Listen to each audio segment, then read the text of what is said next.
Voice of प्रालो मज़लूम माण्हुनि जो आवाज़ ऐं हर ख़बर ते नज़र रखंदड़ सिर्फ़ वॉइस ऑफ प्रालो। वॉइस ऑफ प्रालो ख़बरुनि सिलसिलो जारी ख़बर शेयर कंदासीं पीरकोट खां। पीरकोट इरिगेशन मुलाज़िमनि जो नाइजायज़ियूं बरक़रार। पाणी जी खोट ख़िलाफ़ कोट पुल झाले वटि आबादकारनि जो एहतिजाजी मुज़ाहिरो।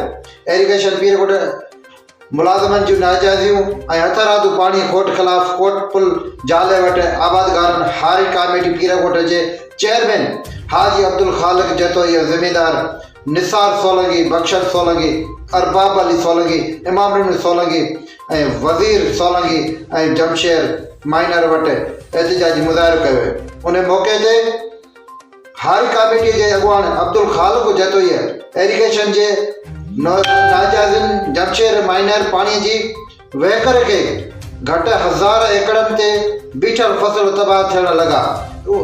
हिननि उहो चयो त असां चीफ इंजीनियर ऐं SDO इरिगेशन पीरकोट खां बार पाणी जी खोट जूं शिकायतूं पिणु ॾिनियूं हुयूं, पर अफ़सोस आहे हिन महिल ताईं उन ते अमल न थी सघियो आहे। इन अमल जी आबादकारनि जे चेताव ॾिनो त असांजे जाइज़ी जेके मसइला आहिनि हल कया वञनि, न त ॿिए सूरत में एहतिजाजी दाइरो वधाए वेंदो।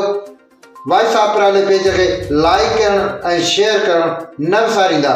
वधीक ख़बरूं ॾिसण लाइ वॉइस ऑफ प्रालो YouTube चैनल खे बि सब्सक्राइब कंदा। मोल में वेठा आहियूं जेका 20 गिरेबल ते कणिक आहे। उनखां पोइ अॼु असां कुल थी आबादकार गॾु थिया आहियूं। मां SDO सां राब्तो कयो। SDO साहिब चए थो त साईं असांखे हेठि ज़रूरत आहे पाणी।